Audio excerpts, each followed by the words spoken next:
क्या कभी आपने सोचा है कि जब सारे रास्ते बंद हो जाएं, जब उम्मीद की आखिरी किरण भी बुझने लगे, तब कौन सहारा बनता है?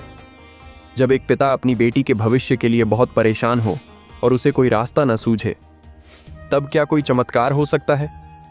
आज मैं आपको एक ऐसी ही सच्ची घटना सुनाने वाला हूं जो आपको बताएगी कि क्यों श्याम बाबा को हारे का सहारा कहा जाता है। एक ऐसी कहानी जो आपकी आंखों में आंसू ला देगी और आपके विश्वास को अटूट बना देगी। ये कहानी है एक आम इंसान की, जिस पर श्याम बाबा ने ऐसी कृपा बरसाई कि आप भी सुनकर कहेंगे, जय श्री श्याम। तो इस वीडियो को लाइक ज़रूर करें, क्योंकि आपका एक लाइक हमें ऐसी और कहानियाँ लाने की प्रेरणा देता है। और चैनल को सब्सक्राइब करना न भूलें, ताकि आप बाबा की महिमा से जुड़ी ऐसी कहानियाँ कभी मिस न करें। ये बात है राजस्थान के एक छोटे से कस्बे की। यहाँ एक साधारण सा परिवार रहता था। सुरेश जी, उनकी धर्मपत्नी राधा जी और उनकी आंखों का तारा, उनकी छोटी बेटी पिंकी। सुरेश जी ने अपनी पूरी जिंदगी पसीना बहाकर मेहनत मजदूरी करके अपने परिवार का पेट पाला था। उनकी सबसे बड़ी खुशी थी उनकी बिटिया पिंकी। पिंकी पढ़ने लिखने में बहुत होशियार थी, उसके सपनों की उड़ान बहुत ऊंची थी। और सुरेश जी का भी बस एक ही सपना था, अपनी इस लाडली को अच्छी से अच्छी पढ़ाई करवाना, ताकि वह अपने पैरों पर खड़ी हो सके, अपना नाम रोशन कर सके। लेकिन अचानक ही सुरेश जी को एक बड़ी बीमारी ने घेर लिया। जो भी थोड़ी बहुत जमा पूंजी थी वो सारी इलाज में लग गई। शरीर भी अब पहले जैसा मजबूत नहीं रहा था कि वो दिन रात एक करके काम कर सके।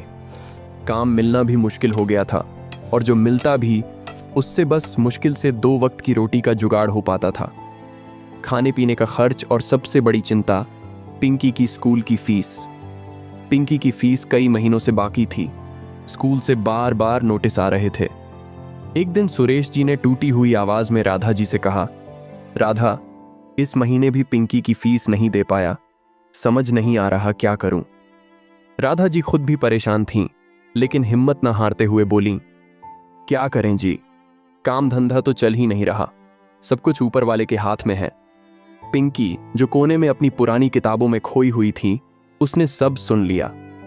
मासूमियत से उसकी आंखें भर आईं। उसने पूछा, पापा, क्या मैं स्कूल नहीं जा पाऊंगी? पिंकी की ये बात सुनकर सुरेश जी का कलेजा मुंह को आ गया। अपनी बेटी की आंखों में सपने देखते हुए उन्हें लगा जैसे वो एक हारे हुए पिता हैं। उन्होंने किसी तरह आंसू छिपाकर कहा, नहीं बेटा, ऐसा क्यों कह रही हो? तुम जरूर स्कूल जाओगी, पापा कुछ ना कुछ करेंगे। लेकिन सुरेश जी खुद नहीं जानते थे कि वो क्या करेंगे। हर तरफ उन्हें अंधेरा ही अंधेरा दिख रहा था। रातों की नींद उड़ चुकी थी। वो बस करवटें बदलते रहते और सोचते, कैसे बाहर निकलूं इस मुश्किल से। उन्हें याद आया, उनकी माँ हमेशा कहा करती थीं कि जब कोई रास्ता न दिखे तो खाटू श्याम जी का नाम लेना चाहिए, वो तो हारे का सहारा है। इसी बात ने सुरेश जी के दिल में एक हल्की सी उम्मीद जगाई। अगली सुबह सुरेश जी ने एक फैसला किया, एक ऐसा फैसला जो उनके लिए बहुत मुश्किल था, लेकिन शायद यही उनकी आखिरी उम्मीद थी। उन्होंने अपनी पत्नी राधा से कहा, राधा, मुझे खाटू श्याम जी के दर्शन के लिए जाना होगा। पता नहीं क्यों, लेकिन मेरा मन कह रहा है कि बस वही रास्ता दिखा सकते हैं। राधा जी ने अपने पति की आंखों में वो बेबसी और वो उम्मीद दोनों देखी। उन्होंने हामी भर दी। भले ही उनके पास सुरेश जी को देने के लिए किराए के पैसे भी मुश्किल से ही थे। जैसे तैसे कुछ पैसे इकट्ठे करके सुरेश जी खाटू धाम के लिए निकल पड़े। रास्ता लंबा था और जेब खाली। ट्रेन में, बसों में और कहीं कहीं तो पैदल भी चलना पड़ा। रास्ते भर उनके मन में बस एक ही बात घूम रही थी, बाबा, मेरी लाडली पिंकी का भविष्य आपके हाथ में है, मेरी लाज रख लेना बाबा। हर कदम के साथ उनके दिल में विश्वास की लौ थोड़ी और तेज होती जा रही थी। कई घंटों की यात्रा के बाद जब सुरेश जी खाटू श्याम जी के दरबार पहुंचे तो उनकी आंखें भर आईं। इतनी भीड़, इतनी आस्था, लेकिन उनके मन में एक अजीब सी शांति आ गई। उन्होंने घंटों लाइन में लगकर अपनी बारी का इंतजार किया। जब वो बाबा के दरबार में पहुंचे तो वो बस हाथ जोड़कर खड़े हो गए। उनकी आवाज नहीं निकल रही थी, आंखों से आंसू बह रहे थे। वो बस मन ही मन बाबा से प्रार्थना कर रहे थे। उन्होंने न तो कोई सिक्का चढ़ाया, न कोई विशेष भेंट। उनके पास बस अपने टूटे हुए दिल की पुकार थी। बाबा, पिंकी, फीस, पढ़ाई, बस यही शब्द उनके मन में बार बार गूंज रहे थे। वो जानते थे कि बाबा सब जानते हैं, उन्हें कुछ कहने की जरूरत नहीं। दर्शन करके जब वो बाहर निकले तो उनके कंधे पर से जैसे कोई बहुत बड़ा बोझ उतर गया था। एक अजीब सा सुकून था। लेकिन अब सवाल यह था कि आगे क्या। हाथ में न पैसे थे न कोई नौकरी। वापस घर जाकर राधा और पिंकी को क्या बताएंगे। सुरेश जी मंदिर के बाहर एक पेड़ के नीचे बैठ गए। मन शांत था, लेकिन पेट में भूख थी और भविष्य की चिंता फिर से घेरने लगी थी। अब उन्हें क्या करना चाहिए था? वापस गांव जाना तो था, लेकिन कैसे और किस उम्मीद से? इसी उधेड़ बुन में वो बैठे थे जब उनकी नजर एक छोटे से ढाबे पर पड़ी। ढाबा बहुत ही साधारण था और वहां कुछ लोग खाना खा रहे थे। सुरेश जी ढाबे की तरफ देख रहे थे। पेट में भूख थी, लेकिन जेब में एक पैसा भी नहीं था। वहां जाकर क्या करते? इसी सोच में वो बैठे थे कि तभी ढाबे से एक अधेड़ उम्र के व्यक्ति, जो ढाबे के मालिक लग रहे थे, बाहर निकले। उनकी नज़र सुरेश जी पर पड़ी। वो सुरेश जी की तरफ आए। उनके चेहरे पर एक अजीब सी शांति और एक हल्की सी उदासी थी। ढाबे के मालिक ने देखा कि ये व्यक्ति थका हुआ है और शायद भूखा भी। बिना कुछ कहे ढाबे के मालिक ने एक प्लेट में गर्मा गर्म दाल बाटी और सब्जी लाकर सुरेश जी के सामने रख दी। सुरेश जी हैरानी से बोले, भाई साहब, मेरे पास पैसे नहीं हैं। ढाबे का मालिक मुस्कुराते हुए बोला, अरे भैया, खाटू श्याम जी के दरबार में आए हो और भूखे जाओगे? यहाँ कोई भूखा नहीं रहता। खाओ खाओ, ये बाबा का प्रसाद है। सुरेश जी की आंखों में आंसू आ गए। उन्होंने सोचा, बाबा, आप यहाँ भी मेरे लिए इंतजाम कर रहे हो। उन्होंने श्रद्धापूर्वक उस खाने को ग्रहण किया। स्वाद तो लाजवाब था ही, लेकिन उस खाने के साथ जो अपनापन और बाबा का आशीर्वाद मिला, वो अनमोल था। खाना खाकर जब वो थोड़ा शांत हुए तो ढाबे के मालिक फिर उनके पास आए। ढाबे का मालिक सहजता से बोला, भाई साहब, आप यहाँ अकेले बैठे हैं, कोई परेशानी है क्या आपको? सुरेश जी ने पूरी बात बताई। कैसे बीमारी ने उन्हें तोड़ दिया, कैसे काम धंधा चौपट हो गया और कैसे उनकी बेटी पिंकी की पढ़ाई अधर में लटक गई है। उन्होंने ये भी बताया कि वो बस बाबा से अरदास करने आए थे, क्योंकि उन्हें और कोई रास्ता नहीं दिख रहा था।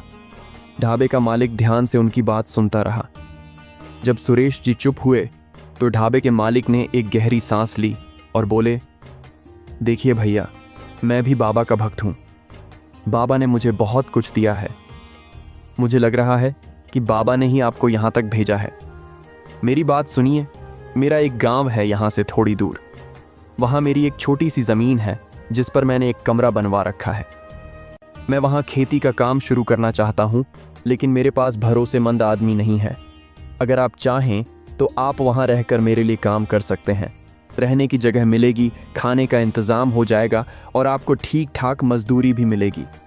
काम भी ज़्यादा भारी नहीं होगा आपकी सेहत के हिसाब से। सुरेश जी को अपने कानों पर विश्वास नहीं हुआ। ये क्या हो रहा था?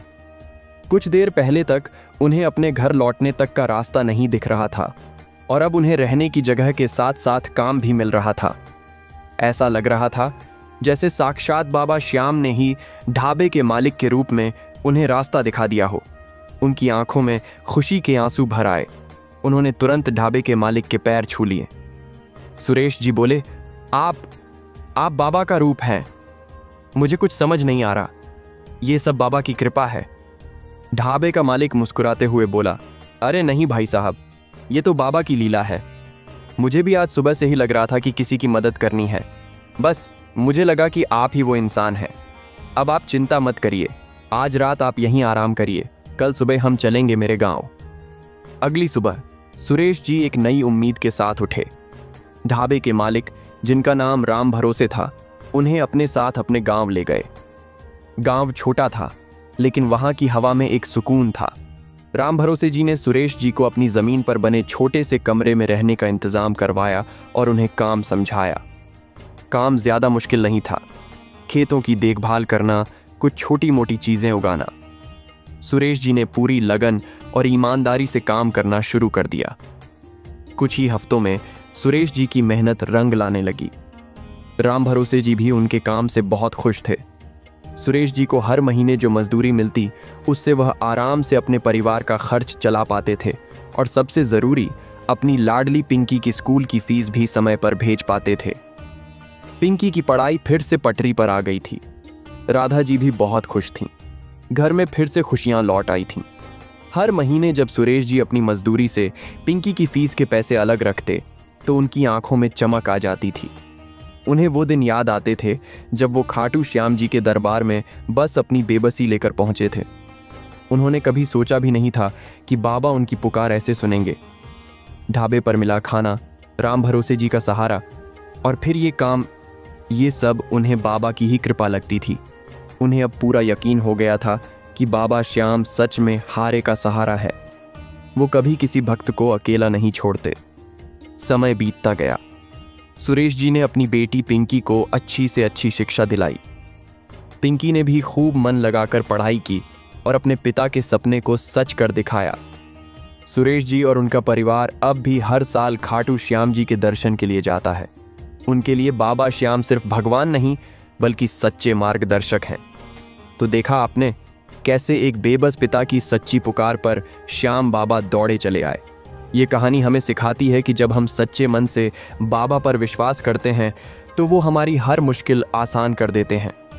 बस ज़रूरत है तो अटूट श्रद्धा और धैर्य की। दोस्तों, ये थी सुरेश जी और श्याम बाबा की कृपा की अद्भुत कहानी। मुझे उम्मीद है कि ये कहानी आपके दिल को छू गई होगी।